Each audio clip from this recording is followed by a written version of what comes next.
Thank you very much. Time to ask the pet doctor today, and our regular Dr. Jerome Williams is here today, along with Jillian, front and center. She is ready to take those phone calls. Good morning. Good to see you, sir. All right. Thanks for coming in. All right, let's get to our first caller. It is Minnie. Minnie's in Eastlake. Hey, Minnie, what's going on? I have a dog that's coughing, but I had some dogs that previously had died from coughing. And I was wondering what it could be. Minnie, how old is your pet? This dog is a year old. A year old. Has it been exposed to other pets, or has it just been in the house and out in the yard for walking? No, it started out in the house, and now we put him outside. Okay, it's something that needs to be seen. It's hard to know exactly what's causing it, but you need to get him into your veterinarian and have him take a look and see if they can determine what that cause is. What would they do if they to test it? You're going to rule out kennel cough, and that's what I asked if she had been exposed to other dogs. Okay. It could be a tonsillitis. A dog a year old could be something like heartworms. Okay. So it could be everything, obviously very treatable if you get it, exactly. Figure out what it is, but take the pet in if you can and have it checked on. So what does kennel cough do? Our dogs had kennel cough before and we had to board them. Right. So what's going on? Kennel cough is a virus that affects the respiratory system. It generally is relatively mild. Years ago, it shut down the dog racing track here. It spreads through a kennel. Wow. So it's easily transmitted. Easily transmitted. It's a respiratory disease. All right, let's go to Ronnie. He's in Jemison. Hey, Ronnie. Hi. What's your question? I have two little weenie dogs, and I've put every kind of flea, what have you. I've gave them pills. I've done everything in the world, but every time they go outside, they come back in, they got this tiny bitty fleas on. Uh-oh.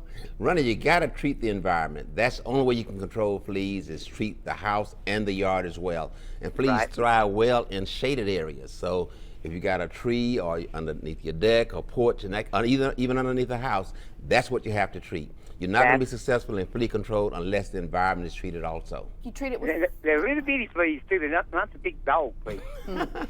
Do you treat them with just over-the-counter stuff you can get? Yes. Or do you need to get a...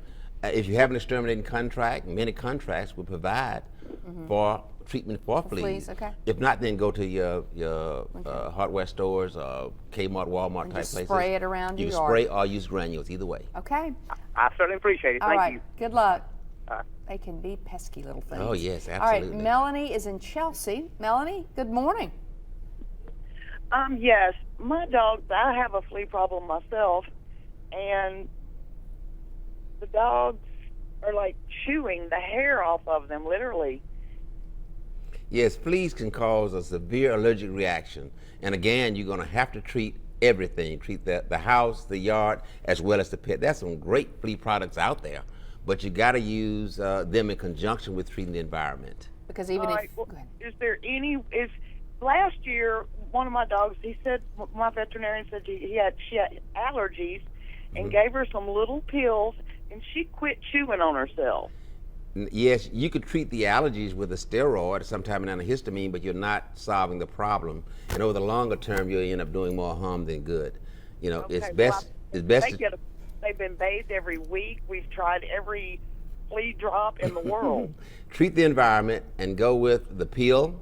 I like it very well. So have you tried to treat the yard and stuff too, where they may be coming from? We've granulated the yard and underneath the deck and everything. Yeah, they're just crazy this year. That is frustrating, then. Yeah, you stay with it, and every pet in the household must be treated. You cannot treat just one or two if you have multiple pets. We've been treating all of them. Well, thank you very much. She sounds like she's been doing everything she can. Yes. All right, good luck. Thank you, bye-bye. Bye-bye. All right, do we have another caller, Suzanne? Oh, Millie. Okay, hey Millie, how are you? I'm good. What's your question? This morning? Good, how are you? Good.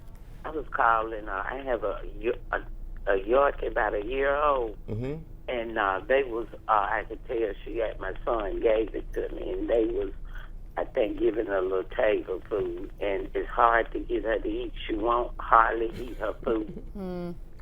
That's always a challenge. Once they get spoiled to table food, get them to eat. A dog food is always a challenge. But what you may want to do is mix the table food with the dog food and gradually reduce the amount of table food with the dog food. But once you get them spoiled to just they have that table food, flavor. oh yeah, it's difficult. But then they will start to think, well, this is what the dog food's supposed to taste like, and then you can Right. pull away the table food. Do it gradually. Okay. Give that a try. Thank you. Try that. you. Good luck. Goodbye. Good. Bye-bye. All right, Dr. Williams, thanks. So good to Good be to see here. you. Bye, All Jill. right. We'll see you next time. Jill doesn't even know we're here today. We'll take a break. Be right back. Jill.